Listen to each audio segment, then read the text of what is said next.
कुंभ राशि बंधुगण एप्रिल मास सारा एही दुईटी निर्दिष्ट जिनिस को निज पॉकेट रे रखंतु। आपण जेते इच्छा करिवे ठीक सेतिकी टंका पाइबे। 7 जन्म धरी आपणଙ୍କୁ जो दारिद्र्यता भोग करबाकू पड़ुछि ताहा दूर होइजिबो। आपण जहाकू भल पाती ताकू विवाह करिवे। जदि आपण लक्ष लक्ष किंबा कोटी कोटी टंकार ऋण बहन करिसंती ताहा तुरंत दूर होइजिबो। आपण सबुठारु गंभीर रोगरु मध्य मुक्ति पाइबे, कारण एप्रिल मासरे 3टी ग्रह शनि मंगल एवं बुधर संयोजन माध्यम एक शक्तिशाली अंगारक जोग सृष्टि हेउछि, जहाँ आपणकर भाग्य को आलोकित एवं उन्नत करिबा पाई निर्दिष्ट। जदि आपण एही दुईटी जिनिस को निज पॉकेट रे रखंती तेबे देवी लक्ष्मी एवं भगवान कुबेर आपणक घर को एपरि अपार आशीर्वाद देबे जे आपणक घरर प्रत्येक कोण धन एवं समृद्धि रे उछुली पड़िबो। आपण निजे विश्वास करि परिबे नाही जे ही समस्त टंका केउठारु आसुछि किंबा आपण करिथिबा प्रत्येक कार्य किपरि आखि पिछुलाके समाप्त हेउछि। तथापि मोर बंधुगण यह केवल एही दुईटी जिनिसर शक्ति जोगु घटिबो, कारण सेमानंक भितरे सबुठारु शक्तिशाली विश्व सत्य रहिछि। एक सत्य जहाँ देवी लक्ष्मी एवं भगवान कुबेरंकु अत्यंत द्रुत एवं प्रभावशाली भावरे प्रसन्न करे। यह व्यतीत जदि आपण एही दुईटी जिनिस आपणक पाखरे रखंती तेबे अगणित जीवन काल रे जमा होइथिबा जे कोनोसी पूर्व पुरुषंकर कर्म ऋण पितृदोष संपूर्ण भावरे लुप्त होइजिबो। जदि केही आपणकर परिवार देवतांक उपरे आध्यात्मिक षडयंत्र किंबा प्रतिबद्धक लगाइछंती तेबे सेही मंत्र मध्य भांगिजिबो। जदि कोनोसी शत्रु आपणक विरुद्ध रे कला जादू किंबा गुप्त पूजा व्यवहार करिछंती किंबा जदि केही आपणक प्रगति रे बाधा सृष्टि करूछि तेबे सेमानंकर मंत्र निष्क्रिय होइजिबो। देवी लक्ष्मी आपणक घरे प्रवेश करिवे एवं आपणकर शत्रु मानक द्वारा आपणक उपरे निर्देशित प्रत्येक आक्रमण प्रत्येक आघात एवं प्रत्येक कला जादूर कार्य पुनर्बार सेमानंकु आघात करिवो। मोर बंधु माने दयाकरी आज एही वीडियो को एक बंद कोठरीर संपूर्ण गोपनीयता रे देखंतु एवं नीरवरे देखंतु। एही दुईटी जिनिसर विवरणी काहाको प्रकाश करंतु नाही एवं संपूर्ण विचक्षणतार सहित एही प्रतिकार करंतु। मु एहा कहूची कारण मु जाने जे नूतन वर्षर 3 मास पूर्वरु बीती सारिछि एवं एही समय मध्यरे आपणकर जीवन अनेक असुविधा रे घेरी रहिछि। धन एवं समृद्धि पाई आपण आग्रही होइथिले, तथापि आपणकर दारिद्र्यता वृद्धि पाउछि। आपणकर शत्रु माने क्रमशः प्रभावशाली होई पडुछंती। तुमे तुमर कठिन परिश्रमर फल पाइबारे विफल हेउछ एवं तुमर घर निरंतर घरोई कलह एवं विवादरे जर्जरित। स्वामी एवं स्त्री मध्य दूरता वृद्धि पाउछि। तुमर मन उपरे भाराक्रांत विभिन्न चिंता तुमको आगको बढ़िबारु बाधा देउछि। सेमाने तुमको राति रे सोइबाकू देउनाहांती। दिनकू दिन तुमे क्रमशः चिड़चिड़ा होई पडुछ। तुमे प्रत्येक छोट छोट कथारे निजको क्रोधित करुछ। तुमे कांदीबाकू एक अत्यधिक इच्छा अनुभव करुछ, कारण प्रकृत खुशी तुम जीवन रे प्रवेश करिबार वर्ष वर्ष बीती गलानी। तुमे अनुभव करुछ जेपरि कोनोसी दुष्ट शक्ति तुमर घर तुम परिवार एवं तुमर खुशी उपरे एक खराब नजर पकाइछि। किंतु बंधुगण मु तुमको कहिबाकू चाहे जे एप्रिल मास 3टी ग्रह सहित जड़ित एक विरल एवं शक्तिशाली स्वर्गीय संयोजन आनी थाए। फलस्वरूप गत 7 वर्ष धरी तुमठारु जहा किछि दूर को जाइछि ताहा एबे एही मास मध्यरे तुम रहिबो। एही मासरे तारा गुड़िक तुमर पक्षरे संयोजित होइछंती। एबे केवल देवी लक्ष्मी एवं भगवान कुबेरंकर दिव्य कृपा आवश्यक एवं आपण पचारिबे आपण किपरि सेमानंकर आशीर्वाद सुरक्षित करि पारिबे। आपणको केवल दुईटी निर्दिष्ट जिनिस आपणकर पॉकेट रे रखिबाकू पड़िबो। एहा करंतु। ଏବଂ ଆପଣ ଦେବୀ ଲକ୍ଷ୍ମୀଙ୍କ ଅପାର ସମର୍ଥନ ଏବଂ ଭଗବାନ କୁବେରଙ୍କର ଦିବ୍ୟ କୃପା ପାଇବେ। ତାପରେ ଆଶ୍ଚର୍ଯ୍ୟ ହୋଇ ଦେଖନ୍ତୁ ଯେ ଆପଣଙ୍କର ପ୍ରତ୍ୟେକ ପ୍ରୟାସ ଆଶ୍ଚର୍ଯ୍ୟଜନକ ଗତିରେ ସଫଳ ହେଉଛି। ଆପଣଙ୍କ ରାସ୍ତାରେ ଥିବା ସମସ୍ତ ପ୍ରତିବନ୍ଧକ ମୁହୂର୍ତ୍ତକ ମଧ୍ୟରେ ଉଭାନ ହୋଇଯିବ। ଯେପରି ଯାଦୁ ଦ୍ୱାରା ଆପଣଙ୍କର ଜୀବନ ଖୁସିରେ ପୂର୍ଣ୍ଣ ହୋଇଯିବ।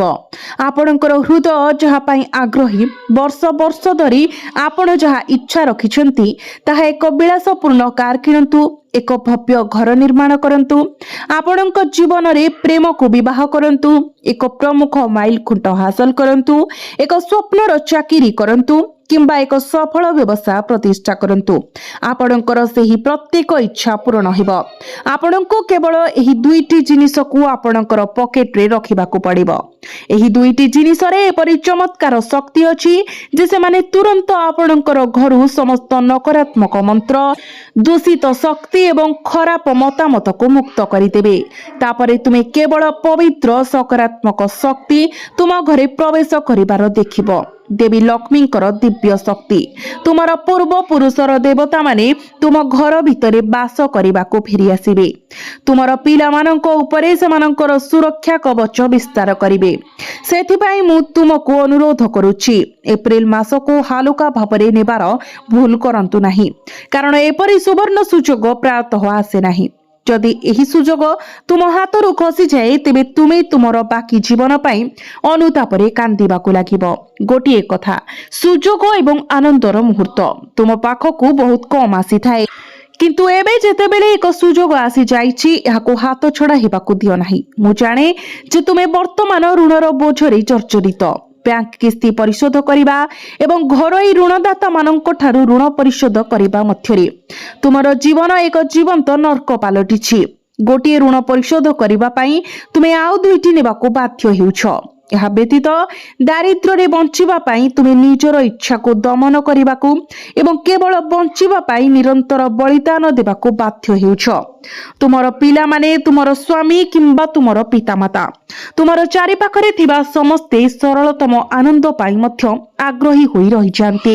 ଯେତେବେଳେ ତୁମେ ତୁମ ଚାରିପାଖରେ ଥିବା ଲୋକମାନଙ୍କୁ ଉନ୍ନତି କରୁଥିବାର ଦେଖ, ନୂତନ ଗାଡ଼ି କିଣିବା, ନୂତନ ଘର ନିର୍ମାଣ କରିବା ଏବଂ ବିଦେଶୀ ସ୍ଥାନଗୁଡ଼ିକୁ ଯାତ୍ରା କରିବା, ତୁମେ ନିଜକୁ ପଚାର, ହେ ଭଗବାନ, ମୋ ଜୀବନରୁ ଏତେ ଖୁସି କାହିଁକି ନାହିଁ? କିନ୍ତୁ ନିରାଶ ହୁଅ ନାହିଁ।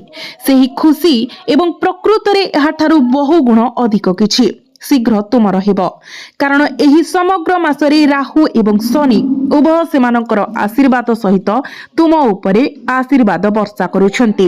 ଏବଂ ଯେତେବେଳେ ଏହି ସ୍ୱର୍ଗୀୟ ପିଣ୍ଡ ସେମାନଙ୍କର ଅନୁଗ୍ରହ ପ୍ରଦାନ କରନ୍ତି ସେତେବେଳେ ଜଣେ ଗରିବ ମଧ୍ୟ ରାଜା ହୋଇପାରିବ, ଅର୍ଥାତ୍ ଜଣେ ଭିକାରୀ ମଧ୍ୟ ସଫଳତାର ଶୀର୍ଷକୁ ଉଠିପାରିବେ, ସମସ୍ତ କଳ୍ପନାଯୋଗ୍ୟ ଆରାମ ଏବଂ ବିଳାସ ହାସଲ କରିପାରିବେ।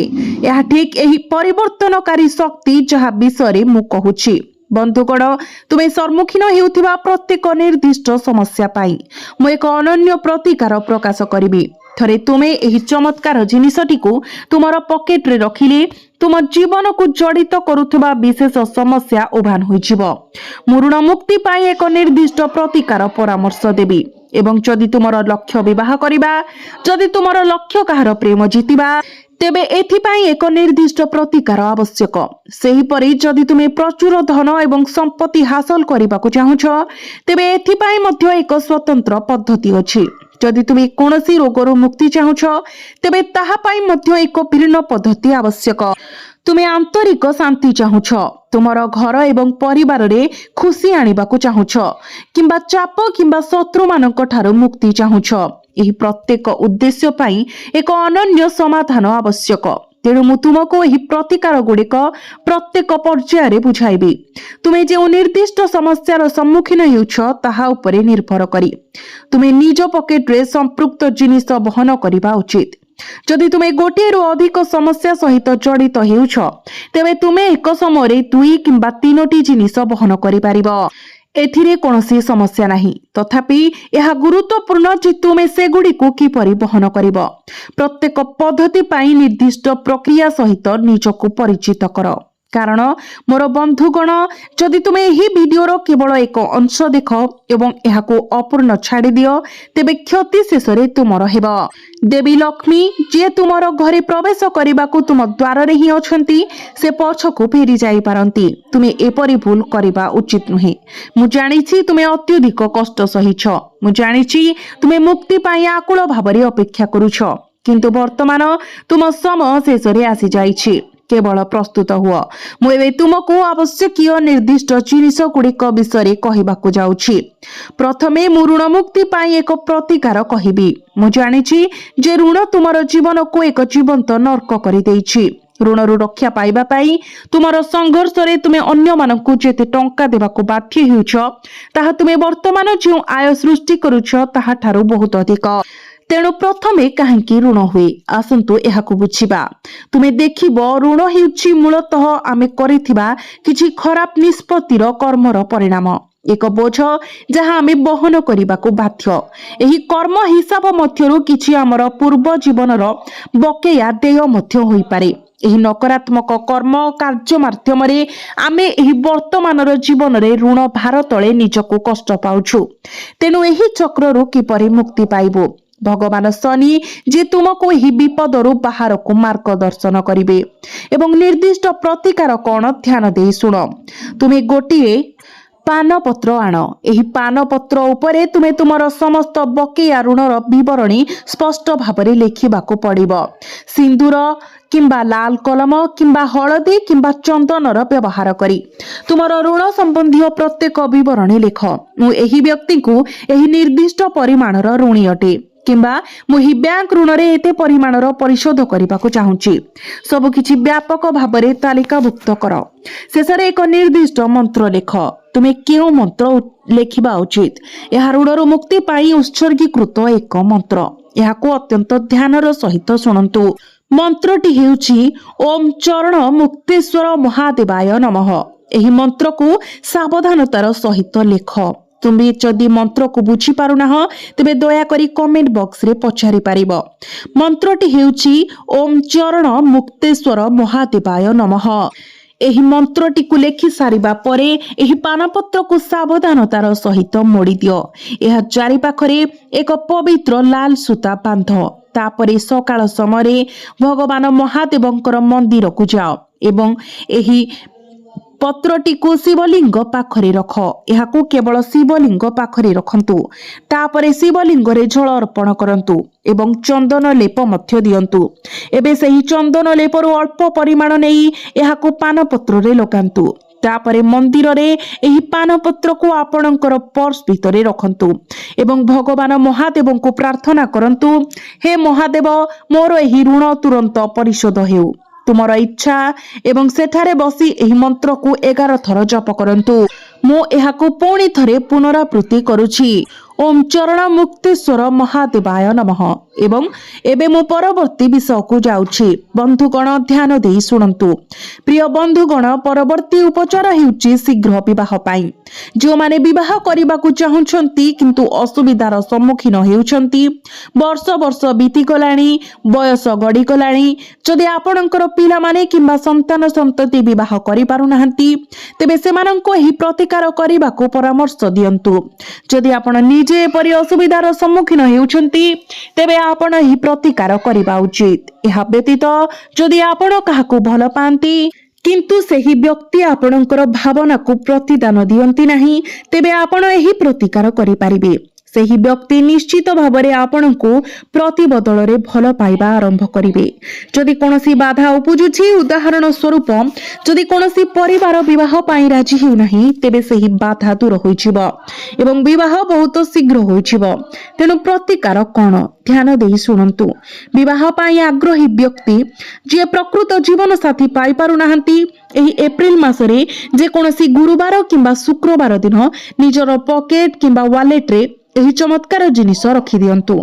आपणको बजाररू एक संपूर्ण हळदी खंड आनिबाकू पड़िबो। हळदी गुंड आपण व्यवहार करि परिबे नाही। आपणको एक संपूर्ण हळदी खंड आवश्यक। एही हळदी खंड चारि पाखरे 7 थर एक लाल रंगर सूता गुड़ाई दियंतु। प्रत्येक गुड़ाइबा सहित आपण मानसिक भाव में आपणकर विवाह करने को चाहूथिबा व्यक्तिंकर नाम उच्चारण करंतु। जदि मनरे कौनसी निर्दिष्ट व्यक्ति नाहंती तेबे भल जीवन साथी पाई प्रार्थना करने समय भगवान विष्णु एवं देवी लक्ष्मी को ध्यान करंतु। एबे एही हलदी गंठी को आपणक घरर मंदिर रे देवी लक्ष्मी एवं भगवान विष्णु को पाद पाखरे रखंतु। सेठारे बसी लक्ष्मी नारायण नमः एही मंत्र 21 थर जप करंतु। पूजा समाप्त हिबा परे एही हलदी खंड को एक छोट हलदिया कपड़ा रे बांधी सर्वदा निज पाखरे रखंतु, आपणकर पॉकेट रे किंबा पर्स रे। बंधु माने हलदी हेउची देवगुरु बृहस्पतिंकर स्वरूप। जेतेबेले एही सूत्राटी जेउ लाल सूताटी हेउची शुक्र एवं मंगलंकर कारक। जेतेबेले आपण एहाको आपणकर पॉकेट रे नै जानती आपणकर व्यक्तिगत चुंबकत्व एते गभीर भाबरे वृद्धि पाइब, आपणक मध्यरे आकर्षण क्षमता एते गभीर भाबरे वृद्धि पाइब, आपणकर नवग्रहंकर प्रभाव एते शक्तिशाली होई जिवो जे गतकाली जेउ माने आपणक ठारू मुह फेराई नेउथिले से माने एबे आपणक आडकू आकर्षित होई आसिबे। आपणक परिवार सदस्यंकर नकारात्मक मानसिकता संशोधन हेबो एवं आपण यह जानिबा पूर्वरु आपणकर विवाह पाई शुभ परिस्थिति बजाइबा द्वारा सूचित साकार हेबा आरंभ हेबो।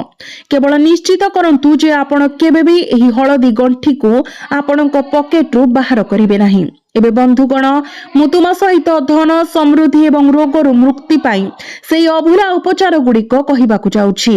मु तुमको एक मुहूर्त पाई अटकी जिबाकु अनुरोध करुछि, तुमर हृदय उपरे हाथ रखी प्रतिफलित करिबाकु। एही वर्षर गत 3 मास जनवरी फेब्रुआरी एवं मार्च प्रकृतरे तुमको कोन देछि मु जाने। तुमे निजको मिछ कहिपार, तुमे दुनिया को मिछ कहिपार, किंतु तुमे निजको मिछ कहिपारिबो नाही। एही 3 मास मध्यरे तुमे रक्तर लुह ढालिछ। तुमे भाबुथिलो एहा एक नूतन वर्ष, मु किछि नुआ करिबि, मोर जीवन बदली जीव, किंतु प्रकृतरे कोन हैला। वर्ष आरंभ हेबा मात्रे तुमर समस्त योजना भांगी गला। जो आत्मीय जो बंधु मानक पाई तुमे तुमर जीवन बलिदान देइथिलो से माने ही सबुठारु गुरुत्वपूर्ण मुहूर्त रे तुमको निराश करिथिले। तुमे सबुठारु बड़ विश्वासघातकता सहिछ। तुमे कष्ट रे संचय करिथिबा कष्ट अर्जित टंका प्रत्येक टंका पानी परि बुडी जाइछि। रोग अजथा खर्च किंबा अन्य को दिया जाइथिबा ऋण जोगु हराइछ। तुमे दिन राति भारग्रस्त पशु परि परिश्रम करिछ, तथापि तुमर मालिक किंबा तुमर ग्राहक माने तुमको प्रकृत रे योग्य सम्मान किंबा आर्थिक पुरस्कार देई नाहंती। तुमे तुमर घरे प्रवेश करिबा मात्रे तुमे एक अस्वस्तिकर श्वासरुद्ध अनुभव करुछ। स्वामी एवं स्त्री मध्यरे कलह एते तीव्र होई गला जे एहा एक प्राचीन शत्रुता परि अनुभव हुए। निरंतर चिड़चिड़ा अवसाद एवं अवर्णनीय भय तुमको भीतरु खोला करुछि। तुमे अनुभव करिबा आरंभ करितिलो जे हुए तो परमेश्वर तुमर भाग्य कला कलम रे लिखिछंती, चिरंतन अंधकारर भाग्य। किंतु मोर बंधु माने तुमर भाग्य अंधकार नुहे, बरं तुम चारि पाखरे थिबा लोकंकर ईर्षाळु दृष्टि जो माने तुमर प्रगति को बाधा देइछंती, छाई पकाइछंती। किंतु एबे गत 3 मास धरि विलप करिबा बंद कर, कारण एप्रिल मास तुमर प्रत्येक लुहर हिसाब देवाकू आसीछि। एबे बहुत ध्यान दे सुन, मु तुमको सेही जिनिस कहिबाकू जाउछि जहा पई तुमे सबुठारु अधिक आग्रही। अपार धन देवी लक्ष्मीकर दिव्य कृपा एवं राताराति तुमर भाग्य परिवर्तन करिवार एक उपचार। जदि तुमे चाहुछ जे तुमर पॉकेट केबे खाली न हेउ, तुमर सिंधुक सबु बेले टंका रे परिपूर्ण रहू, तुमर व्यवसाय द्रुत गति रे वृद्धि पाउ एवं तुमे सर्वदा कल्पना करिथिबा वृत्तिगत प्रतिष्ठा हासिल कर, तेबे एप्रिल मासर जे कोनोसी शुक्रवार संध्या रे तुमे एही उपाय करिबा उचित। तुमको बाजार रो गोटिए गोमती चक्र एवं गोटिए शंख किनिबाकू पड़िबो। गोटिए गोमती चक्र हळदिया किंबा धळा, शंख एही दुईटी जिनिस देवी लक्ष्मी को जीवन अपेक्षा अधिक प्रिय।